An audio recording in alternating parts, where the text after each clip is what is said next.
Alors, nous sommes aujourd'hui dans la nuit du jeudi au vendredi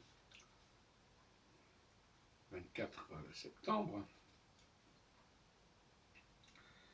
et j'ai donc de sujets à vous proposer dans des vidéos successives.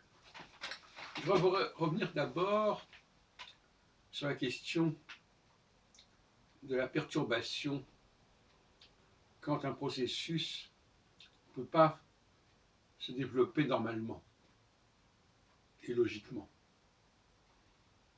Quand il est aliéné, quand il est mis dans l'orbite d'un autre processus, pour parler astronomiquement. Et ça peut avoir des très graves effets. L'autre jour, je parlais des comportements dans le métro, dans l'autobus, à cause de la signalisation relative à la Covid-19. À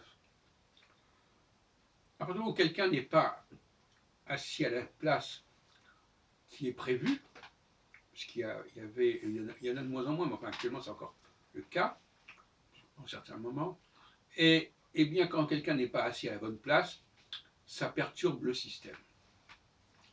Alors on peut donc par conséquent en inférer que toute façon, toute position consistant à refuser la place impartie génère du dysfonctionnement. Autrement dit, quand certaines activités ne peuvent pas être assumées par certaines catégories de population, ça va perturber l'ensemble du système. Parce que, pour reprendre l'expression du métro, si les gens ne sont pas à leur place, ça ne va pas. À leur place, aussi bien la place au sens de savoir s'asseoir au bon endroit, que sa place au niveau socio-culturel, etc.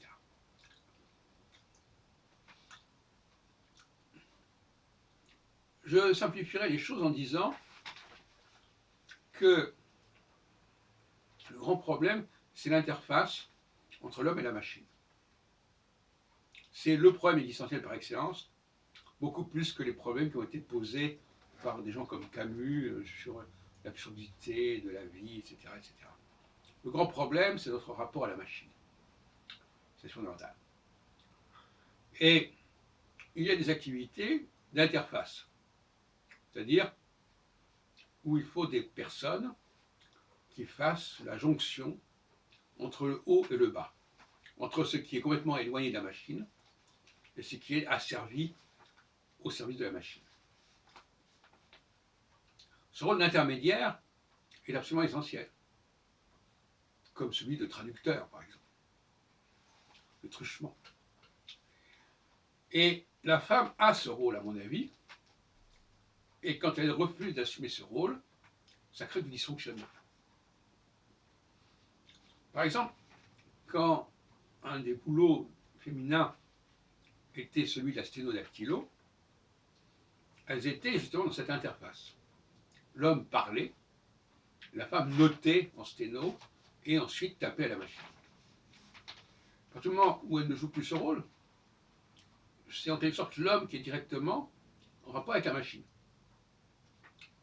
Et là, ça crée des problèmes sur lesquels je n'insisterai pas pour l'instant, à savoir qu'il faut qu'il y ait une partie de l'humanité qui ne soit pas au contact de la machine.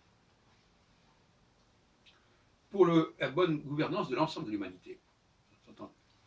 De même qu'il faut que dans une société, il y ait certaines personnes qui aient plus de privilèges, des conditions de vie meilleures, parce que ça permet de développer une créativité qui va profiter à tout le monde.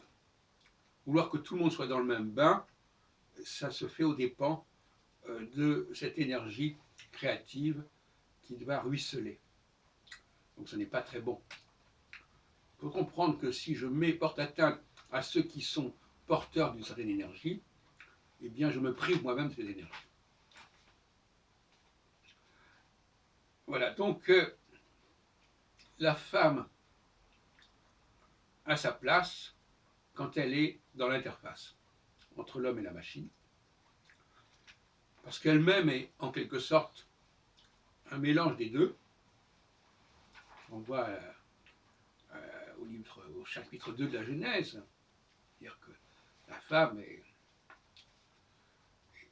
une ézer kinegdo, une aide, un ajout. Et une aide pour justement permettre à l'homme de ne pas être au contact direct avec la machine. Et quand je dis la machine, on aura bien compris, j'en ai déjà parlé plusieurs fois, que c'est n'importe quel objet. N'importe quel objet, même par exemple cette écharpe, c'est une machine. Tout ce qui n'est pas physiologiquement et anatomiquement à moi est de l'ordre de l'aliénation et l'ordre de la machine. Il faut des machines quelque part pour fabriquer ces objets, que ce soit des aiguilles à tricoter ou que ce soit une machine à coudre, etc.